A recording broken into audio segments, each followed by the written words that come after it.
relever ton parapluie plus à gauche et pousse un peu. Mais ils se sont donné le mot, ma parole. Je ne vois même plus les rochers. Ça doit être ce fichu guide sur les sites préférés des peintres. Vous êtes arrivé depuis longtemps ? Ah, pas vraiment. Mais figurez-vous que je suis pas tout seul. J'en ai vu au moins une dizaine de ce côté.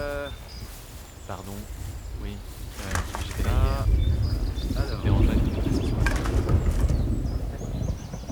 J'entends l'orage qui approche. Parfait. Espérons qu'il ne pleuve pas trop fort.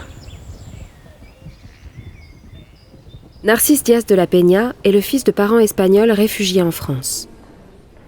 En 1837, le peintre découvre le hameau de Barbizon et la forêt de Fontainebleau, où il va situer la plupart de ses motifs. Mais il n'est pas seul. Quelques artistes fréquentaient déjà ces lieux depuis une quinzaine d'années. Ils sont éblouis par la beauté de ces paysages grandioses assez proches de Paris. À leur suite, grâce au développement du chemin de fer, les peintres de paysages ont afflué, à tel point qu'on les surnommait les plein-airistes. Ces peintres qui se croisent dans les environs de Barbizon ont des styles très variés, mais sont passionnés par l'observation directe de la nature.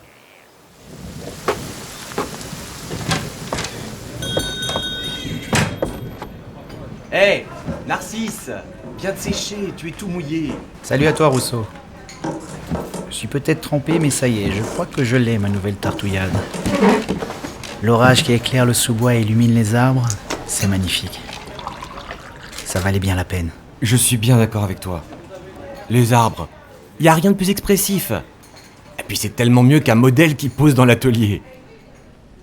Dans la petite épicerie auberge du Père Gane à Barbizon, Narcís Diaz de la Peña rejoint son ami Théodore Rousseau, qui est un peu le chef de file de cette colonie d'artistes.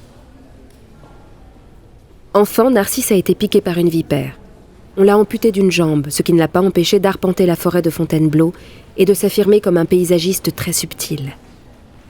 Son tableau semble fixer un instant, juste avant l'orage. Les arbres aux teintes automnales sont encore éclairés par un rayon de soleil. Ils se détachent nettement sur un ciel de plomb. Le poète Charles Baudelaire appelle cela un papillotage de lumière. Au milieu des rochers, on remarque à peine un personnage qui semble écrasé par une nature sauvage, se pressant avec des fagots de bois sur le dos pour échapper à l'averse qui vient. Un arbre est un édifice, une forêt est une cité, et entre toutes les forêts, la forêt de Fontainebleau est un monument, s'exclame Victor Hugo. Il exprime ainsi l'intérêt de ses contemporains pour cet espace protégé par décret dès 1853 sous Napoléon III. Le premier peintre à s'y rendre serait Camille Corot. Il dit vouloir voler des morceaux de nature. C'est exactement ce que feront les peintres de l'école de Barbizon.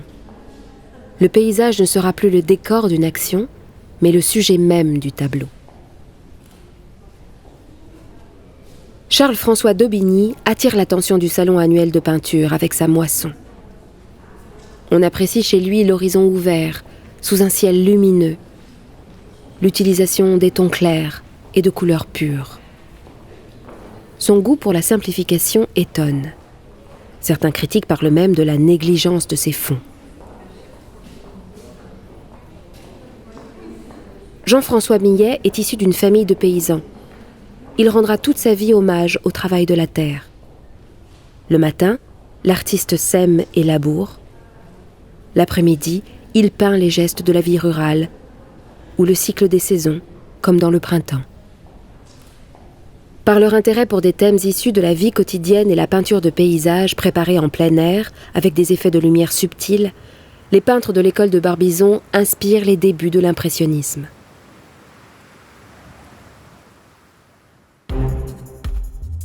À quoi reconnaît-on une peinture de l'école de Barbizon ? C'est une peinture de paysage réalisée dans les environs de Fontainebleau. Le paysage est le vrai sujet du tableau, même si l'on y trouve encore parfois des figures mythologiques. L'œuvre est préparée par des études en plein air, mais travaillée en atelier.